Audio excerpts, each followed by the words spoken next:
We're working very closely with Indonesia. We had a discussion with the foreign minister and then followed with His Excellency the President, and we're aligned with what the response should be, and we will boost our cooperation with regard to the COVID situation with Indonesia.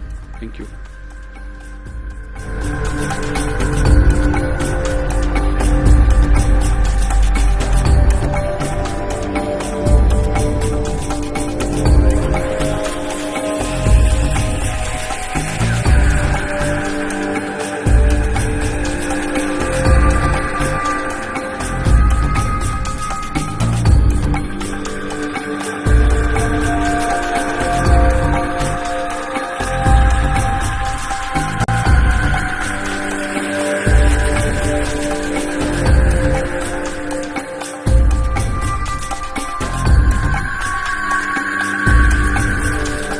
Pandemic is very well developed and escalating in many parts of the world, particularly in Europe and North America.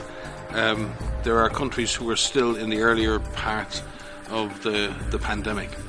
It remains to be seen how the pandemic will develop in those countries, but countries with relatively known numbers of cases, and I would count Indonesia in that, have the opportunity to implement a comprehensive strategy focused on containment and on suppression of spread and on strengthening the health system for a likely increase in demand.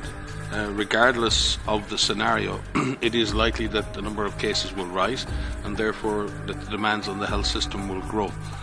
Therefore, it's really important that the health system is prepared for any increase in cases. At the same time, you have to put pressure on the virus. You have to go after the virus, like other countries in the region have shown in Southeast Asia. Going after the virus, detecting all cases, testing all suspect cases, isolating cases, and identifying contacts, following them and putting them into quarantine or home isolation is the way to go, and matching that with a strong community education and engagement approach.